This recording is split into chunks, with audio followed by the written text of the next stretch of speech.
កម្លាំងគណនេបញ្ជាការឯកភាពខណ្ឌច្បារអំពៅចុះបង្ក្រាបបទល្មើសអនឡាញស្កេមខាត់ខ្លួនជនជាតិបរទេស9នាក់ទីតាំងលួចលាក់ប្រព្រឹត្តបទល្មើសឆាបោកតាមប្រព័ន្ធបច្ចេកវិទ្យាអនឡាញស្កេមមួយកន្លែងត្រូវបានកម្លាំងគណនេបញ្ជាការឯកភាពខណ្ឌច្បារអំពៅចុះបង្ក្រាបដោយខាត់ខ្លួនជនជាតិបរទេសចំនួន9នាក់និងដកហូតបានសម្ភារៈមួយចំនួននិងកាំភ្លើងខ្លីមួយដើមប្រតិបត្តិការនេះធ្វើឡើងនៅថ្ងៃទី12ខែឧសភាឆ្នាំ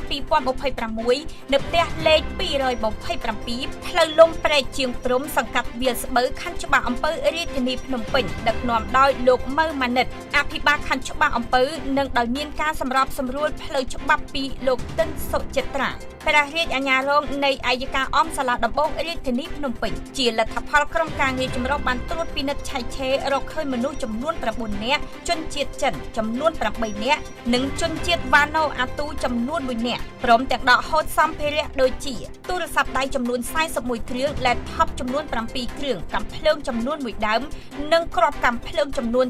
49គ្រាប់ជាការសន្និដ្ឋានបឋមគឺរក្សាទុកឧបករណ៍អេឡិចត្រូនិកបម្រើឲ្យអំពើឆបោកតាមប្រព័ន្ធបច្ចេកវិទ្យាអនឡាញស្កេមនិងប្រើប្រាស់កាន់កាប់អាវុធខុសច្បាប់